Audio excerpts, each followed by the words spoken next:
We hold these truths to be self-evident, that all men are created equal, that they are endowed by their Creator with certain unalienable rights, that among these are life, liberty, and the pursuit of happiness.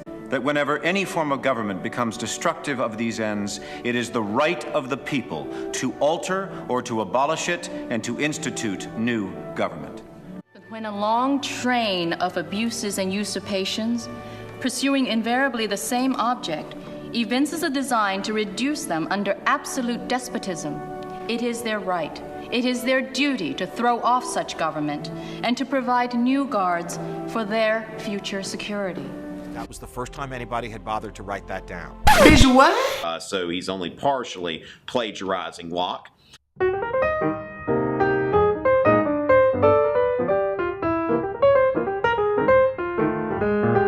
John Locke is the father of classical liberalism. His core political ideas and doctrines are really at the heart of constitutional law and Anglo-American jurisprudence. John Locke was an intellectual hero for the American founding fathers. In particular, James Madison, Thomas Jefferson, and Alexander Hamilton. British philosopher John Locke was born on August 29, 1632, in the county of Somerset, England.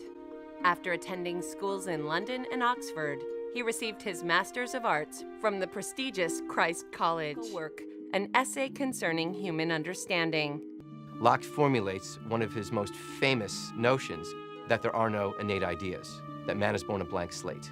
That all men are created equal. And that experiences are what makes us who we are today. This was known as the blank slate or tabula rasa theory, and it completely went against the idea of divine right of kings. Instead, he argued that God gave rights to individuals against the government, not that God gave the king power. They are endowed by their Creator with certain unalienable rights, that among these are life, liberty, and the pursuit of happiness.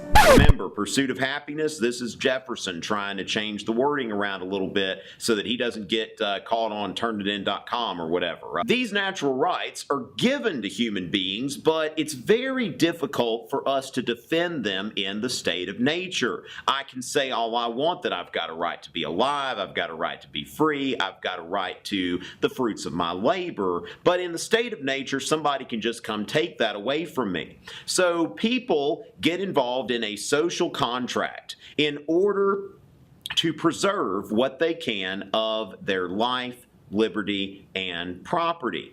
Locke proposed that a government has two main jobs: creating laws, or legislation, and enforcing the law, or execution. He argued that if one person or group of people are doing both of these jobs, they're going to either A, mess it up, or B, trample on some of those inalienable rights we talked about earlier. A long train of abuses and usurpations, pursuing invariably the same object, evinces a design to reduce them under absolute despotism. It is their right, it is their duty to throw off such government and to provide new guards for their future security. This is why Jefferson is making so much use of Locke in the Declaration of Independence. This is all about Locke's philosophy, that when government has failed to protect natural rights, then the people can revert back to the state of nature. They may alter or abolish their government, as Jefferson says, so that they can recreate the government in a way that will better protect the lives, liberties, and properties of the people. Consider. The words of this document inspired the French Revolution in 1789.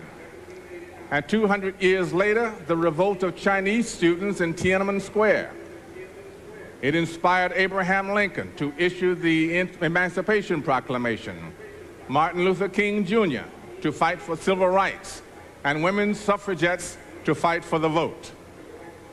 It goes well beyond what was needed in order to declare independence. It establishes a philosophical basis for a civil democracy in which all persons are guaranteed rights by virtue of their personhood. Locke's legacy that he defines our political vocabulary to this day. We still talk endlessly about individual rights and natural rights, about limited government, and the separation of church and state.